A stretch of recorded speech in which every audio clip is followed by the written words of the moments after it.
Life doesn't give us a lot of second chances, but one woman in Michigan fought to change her life and to win back the child she had given up for adoption 7 years before.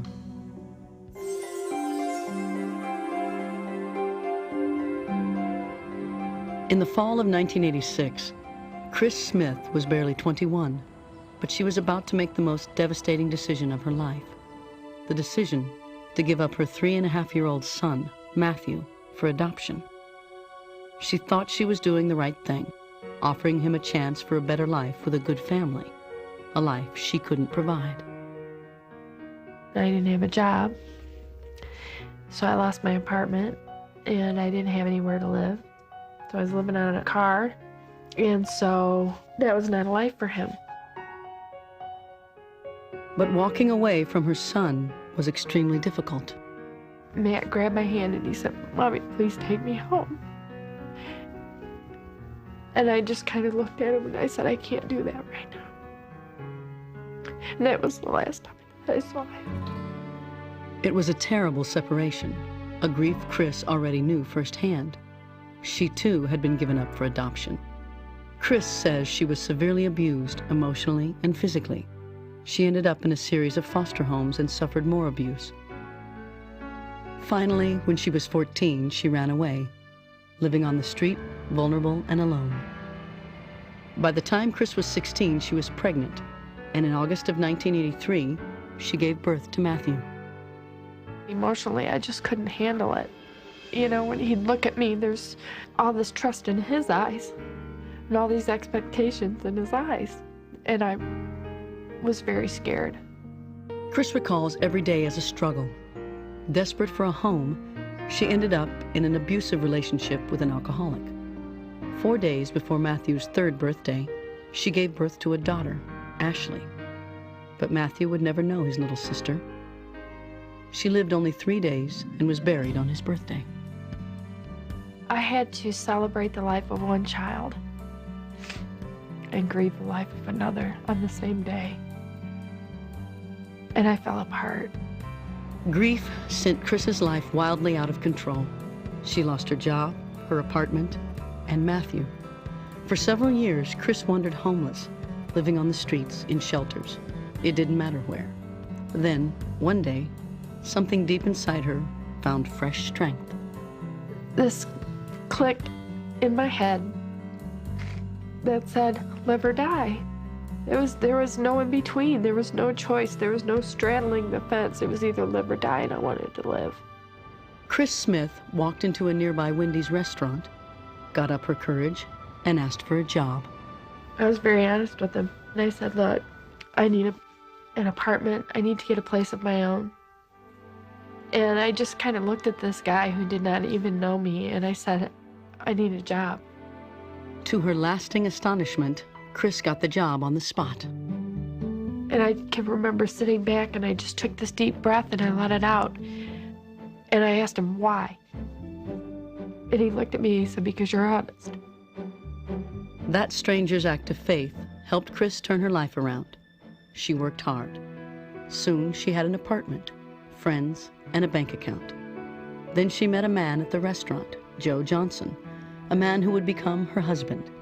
He was also a father. Joe's loving relationship with his son, Joe Jr., inspired Chris to make a fateful call. 7 years after giving up her son to the Michigan Department of Social Services, she dialed their number. And when I called, his caseworker was standing next to the lady that I called.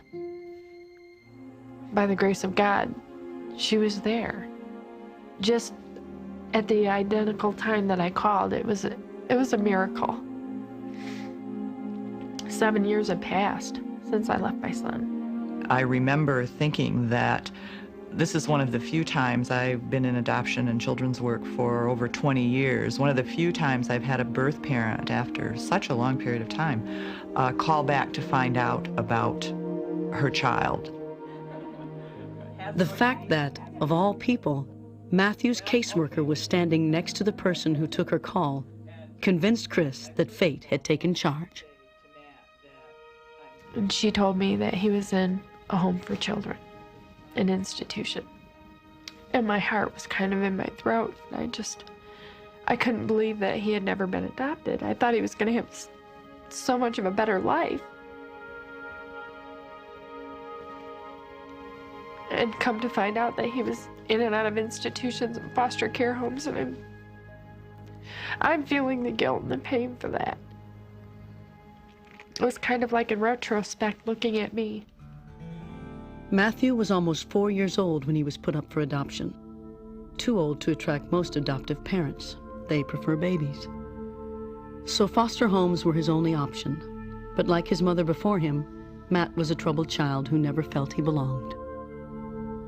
I kind of wanted to cuddle up, to people and, have a relationship with somebody, but I never ended up getting that because of the way I acted. I just didn't work out.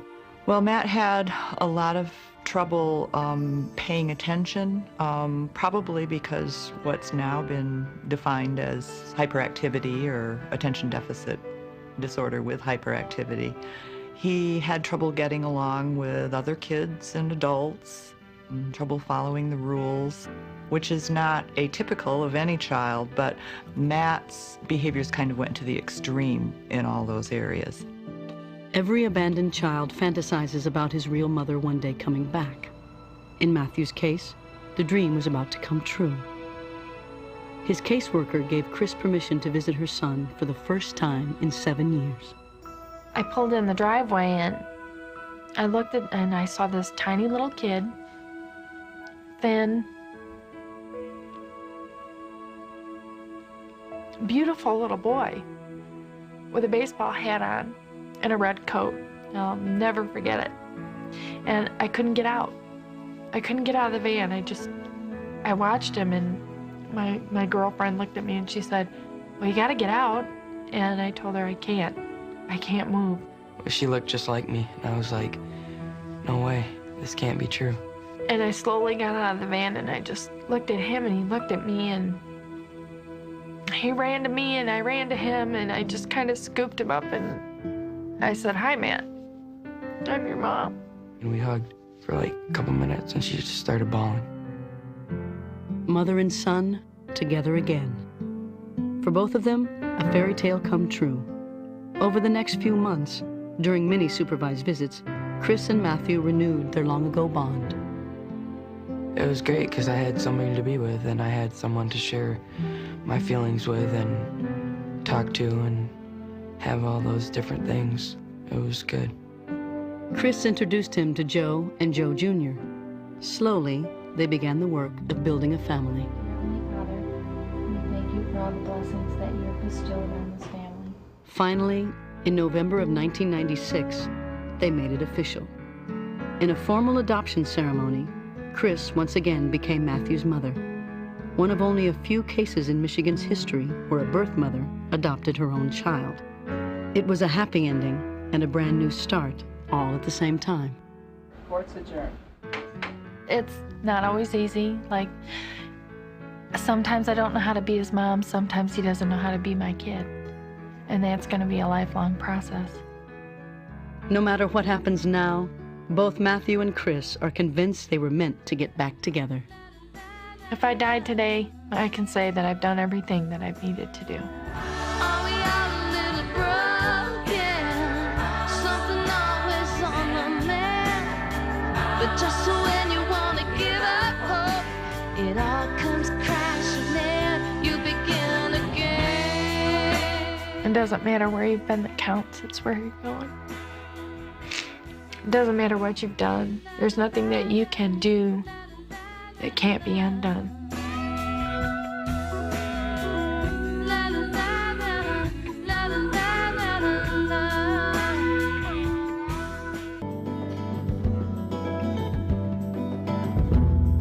When there are no simple answers to the mysteries of life, we look for explanations that are often beyond our imagination, beyond reason, beyond chance. I'm Melissa Etheridge. Good night.